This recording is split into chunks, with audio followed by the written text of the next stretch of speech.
If you've seen the beautiful and intriguing patterns that are made with Suminagashi, the ancient Japanese art of water marbling, you might be tempted to give it a go yourself. And you might think, oh, I don't want to have to look around for all the ingredients, let me buy a kit. So the kit you'll find pretty much anywhere worldwide is this one from Boku Undo.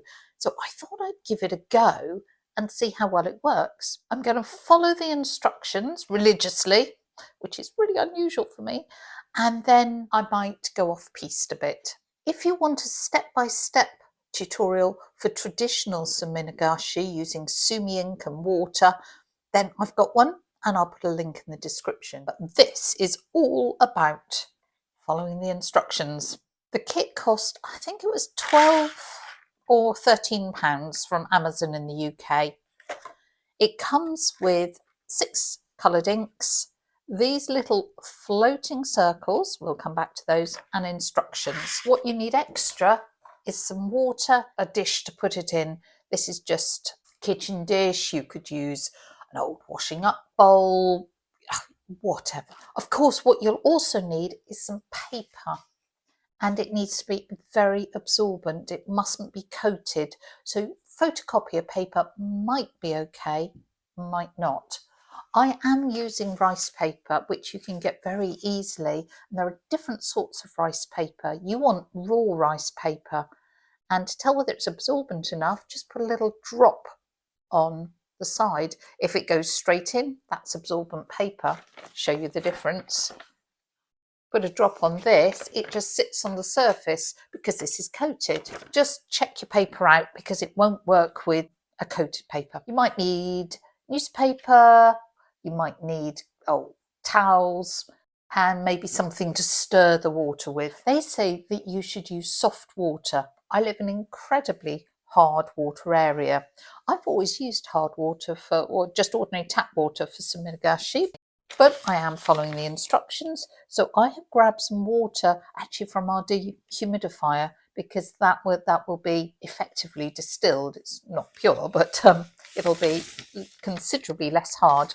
If it has any dust particles, you need to absorb them just with a bit of newspaper, and that just takes any impurities off the top of the surface. Let's use one of these float circles. So you peel it off. I'll use a new one. They are reusable. Do not throw them away. Yes, they'll get stained, but don't throw them away. And you have to, sink it. Best thing to do, just push it under. When it comes to the surface and floats, then you're ready to go. So they suggest centering it in your pan. There we go. Consider it's centered. You have to put a drop of colour on that float paper and it will, well, it'll float off. So I'm taking all the lids off ready. I don't think I'm using all these colours because I think they might be a bit grim all mixed together. If the ink is directly in contact, that's that was dramatic. If the ink's directly in contact with the water, it'll sink. So you've got to put it on the float paper. Now this is interesting because it did not behave like this when I used hard water. So maybe the soft water does make a difference. I'm going to move that back in to the middle. Wow, that's really quite dramatic. Oh, that black is very dense. Oh, this is fun. Do you know it didn't do this before? I do like a bit of drama in my life. I take it all back. They obviously do know what they're talking about.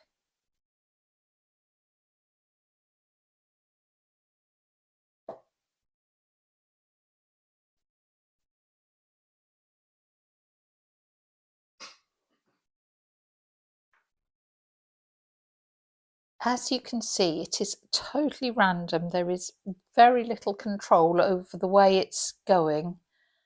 Just going, apart from the fact that I can move it back into the middle.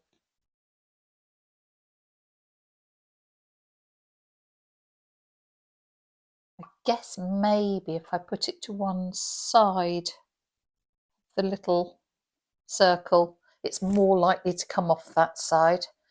But apart from that,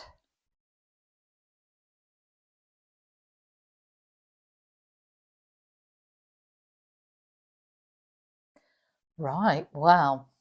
What do they say next? So we create designs. We can stir the ink with a brush, we can blow it, we can fan it. I'm just going to fan it with the instruction leaflet.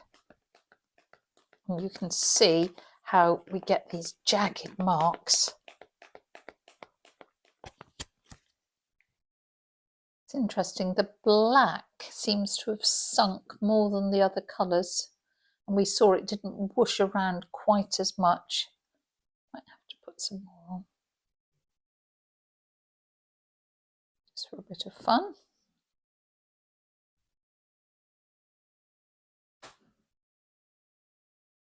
So because this is floating on water, it doesn't have the control that you have with Turkish marbling. It says you can touch the water if you've got oil on it to make blank spots. I've got some soapy water.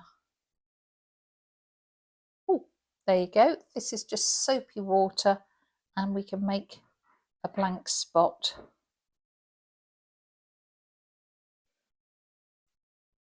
Which is quite fun. Maybe it's a bit too blank. I wonder if I put that in there.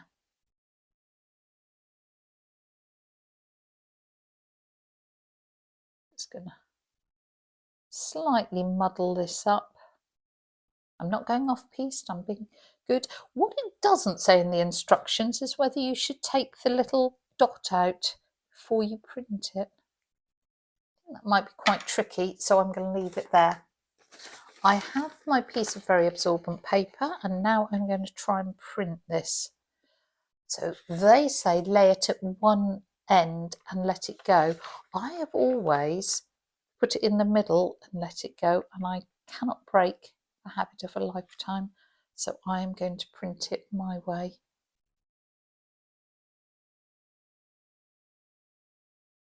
It does say you can rinse it off under clean water if you need to, but oh, that, apart from the fact it's folded, oh, that's rather fun. And then we have to put that on a piece of paper, just newspaper to the side, to dry. We could clean this off and start again, or we could get a slightly, what we call a ghost print maybe, by just printing again, because those colours are pretty garish, but that is a bit more tasteful. Should we do one more? Yeah, that's a little more tasteful. So that was 3 prints. Let's take that out, wash it off, and then I will just clean the water off. Don't worry about the ink that's at the bottom. It won't come in contact with your paper. Okay, that was a pile of fun. Actually, loads better than I anticipated. They do give suggestions that you can do multiple patterns, you can mix the colours, you can dilute them. And say that sort of distilled water does make a big difference. I'm going to clean this water, we don't need to, but I want to now demonstrate the more traditional approach, not using that little floating circle. What I've got is some water, about a tablespoon, with 1 drop of dish soap in there, and we use that effectively as white ink, as clear space. Traditional Suminagashi is usually done with Sumi ink, which you get in black and red, so I'm only going to use the black and red here. I'm just putting them in little pots so that I can load a brush up, and I have traditional Chinese brushes. You can of course use Western brushes. I need a separate brush for my clear water. Instead of using that little floaty disc thing, we just kiss the surface of the water like that. And by kiss, I mean literally touch it. It doesn't need to go under, because all this works because of surface tension, and we don't want to break that. So these inks have a surfactant of some description in them that breaks their surface tension, but the base water has the surface tension to support it.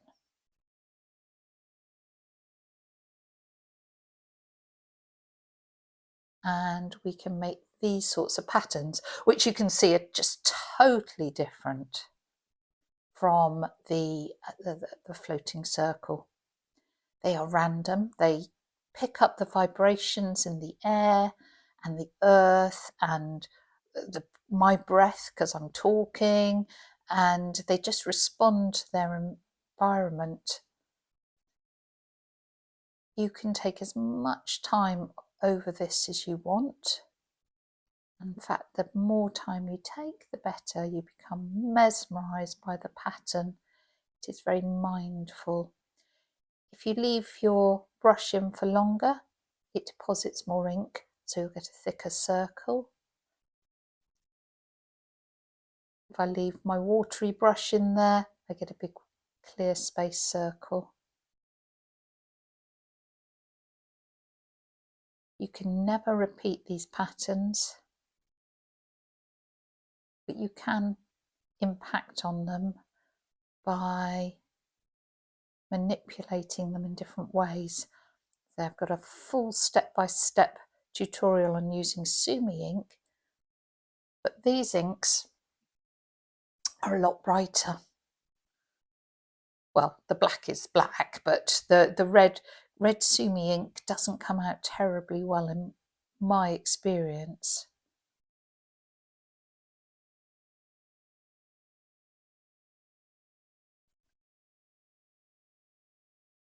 So when you've got the sort of pattern you want and as much ink on the surface as you want, you can manipulate it. We already seen by fanning, by altering the air above it, we can get sort of jaggedy marks like that, which is rather fun. What you can do is, this is some clear alcohol. It's actually raki vodka. You could use rubbing alcohol. And if we put little drops in, you see how it just disrupts the surface and we get whizzes and swirls, and they're rather gorgeous. So we can do that if that's the sort of mark we like. You could get your clear water and go back in to create clear spaces. If you then decide you don't like it, you can of course go back in and add more.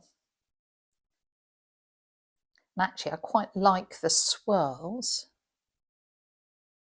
against there, so I'm going to stop because I think that's quite an interesting pattern. We just make a U shape with this, put it down, and then we can pick it up. And let me show that to you. That is rather beautiful.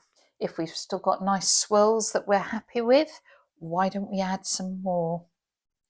And then we'll have that pale ghost print and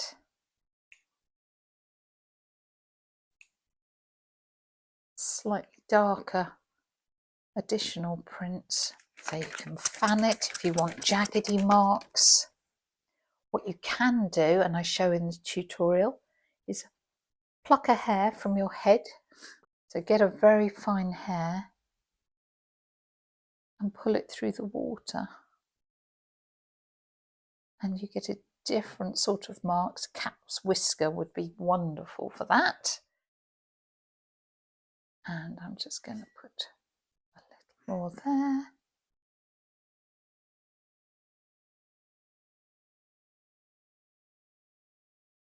And a little more there. Let's do that. Let's see if I can print most of this. So let's get that down there. Have a look. Oh, that's good. I'll let those dry and then show you. But we've seen that we can use this lovely little kit both in the way they suggest with the whizzy whizzy circles and in the traditional way. So if you want a little colour in your Suminagashi, this seems like a great kit to try out. Everything's dry, so let's round up. I enjoyed this little marbling kit from Boku Undo far more than I anticipated. When I first used it, I thought, it's okay.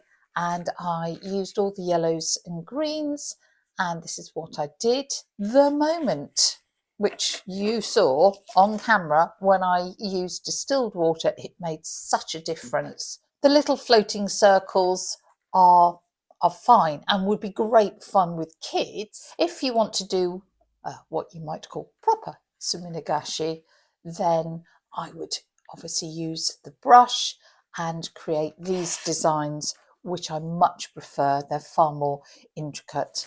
The colours fresh out of the pot are pretty garish, but the moment you start to dilute them, then we get a lot more subtlety. And, you know, this was the third pull that we did. I think that's really rather beautiful. My recommendations, if you want to add a little bit of colour to your Suminagashi, definitely get this set. Dilute the inks slightly, mix them to take off the garishness, and you will be able to do all sorts of very beautiful patterns.